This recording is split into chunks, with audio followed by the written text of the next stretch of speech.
नमस्कार, रेशूज क्राफ्टी लाईफमध्ये आपल्या सर्वांचे खूप खूप मनापासून स्वागत.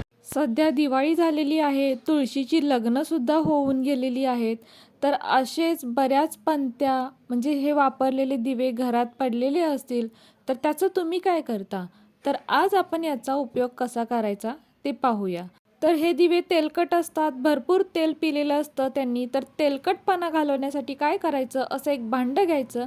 त्यामध्ये आता मी 2 पेले पाणी ओतलेलं आहे व यामध्ये आता 1 चमचा आपली जी वॉशिंग पावडर असते, म्हणजे जी आपण कपडे धुण्यासाठी पावडर जी वापरतो ती घालायची.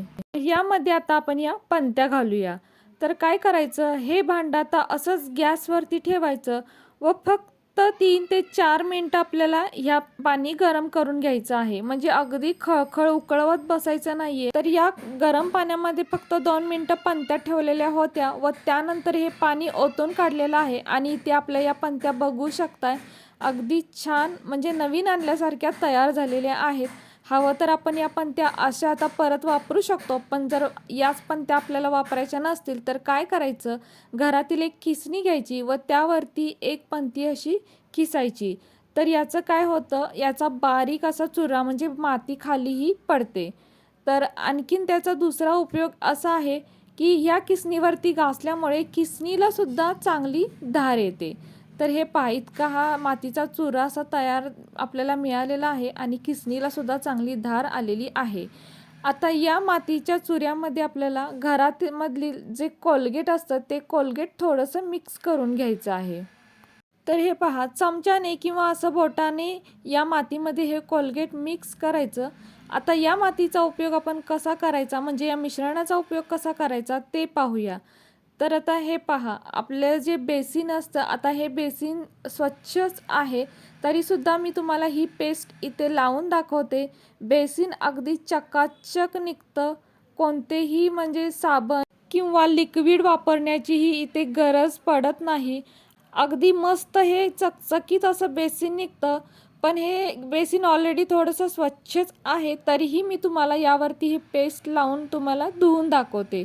तर आता हे मी इथे पेस्ट लावून घेतलेली आहे आणि आता आपण हे बेसिन धुवून काढूया. तर हे पहा, बेसिन पहिल्यापेक्षा सुद्धा अजून छान असं चकाकत आहे. म्हणजे बेसिनचा काळपटपणा, चिकटपणा अगदी सहज निघून जातो. आता या बेसिनवरच्या चाव्या पहा, थोडंसं चिकटपणा आलेला आहे आणि शिवाय थोड्याशा काळवंडलेल्या सुद्धा आहेत. तर यावरती आपण ही पेस्ट लावूया आणि तुम्हाला इथे चांगला फरक दिसेल. तर आता या दोन्ही चाव्यांना मी असं ही पूर्णपणे पेस्ट लावून घेते. तर आता हे पहा, दोन्ही चाव्यांना ही पेस्ट लावून झालेली आहे आणि आता आपण स्वच्छ पाण्याने याला धुवून काढूया. तर फरक तुम्हाला अगदी छान इथे दिसून येईल. तर आता हे पहा, ह्या मी चाव्या इथे स्वच्छ धुवून घेतलेल्या आहेत आणि पहिल्यापेक्षा तरी ह्या नक्कीच चकाकत आहेत. तर या पंत्यांचा अजून उपयोग पाहूया. तर हा तवा पहा, हा तवा स्वच्छच आहे म्हणजे घासलेला आहे. तर याला काय करूया, गॅसवरती थोडासा गरम करूया व यावरती अर्धा चमचा खायचा सोडा म्हणजे बेकिंग सोडा व अर्धा चमचा वॉशिंग पावडर म्हणजेच कपडे धुण्याची पावडर यावरती पसरून टाकायची आहे. तसेच यावरती थोडंसं पाणी म्हणजे चमचा ते 2 चमचा पाणी यावरती असं सगळीकडे पसरवून टाकायचं आहे. तर आता बघू शकताय, तवा आपला थोडासा गरम झालेला आहे. अगदी तवा तापवून घ्यायचा नाही आहे कडक, फक्त त्याला थोडासा गरम करायचा आहे. आता काय करायचं, आपल्याकडे जी पंती आहे ती अशी हळूहळू यावरती घासायची आहे. तर इथे तवा गरम आहे, याला मी खाली उतरून घेते आणि पुन्हा थोडंसं पंतीने याला घासते. तर हे पहा, मी अजिबात जास्त जोर देऊन घासत नाही, अगदी हळूहळू ही पंती या तव्यावरती घासत आहे. तर खूप छान असा उपयोग याचा तुम्हाला आता इथे पाहायला मिळेल. तर हे पहा, अशा प्रकारे सांभाळून मात्र हे घासायचं आहे, कारण तवा आपला गरम असतो, त्यामुळे मी पकडीने धरून हा तवा घासत आहे. जर यावरती बेकिंग सोडा किंवा पावडर असंच टाकायचं नसेल तर पंतीमध्ये बेकिंग सोडा आणि पावडर भरायची आणि थोडंसं पाणी टाकायचं. तर ते अगदी छान भरलं जातं आणि सुकल्यानंतर ते कडक होतं, म्हणजे पंतीमध्ये जसं आपण एखादा साबण ठेवू तसं हे मिश्रण बसलं जातं. त्यानंतर आपण या पंतीचा असा छान उपयोग करू शकतो.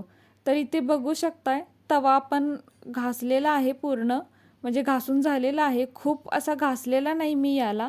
तर आता या तव्याला मी तुम्हाला धुवून दाखवते, म्हणजे फरक अगदी तुमच्या समोर लक्षात येईल.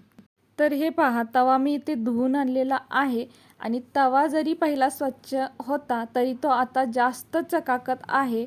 मी याला जास्त घासलेलं सुद्धा नाही आहे, पण अगदी छान तवा चकचकीत निघालेला आहे.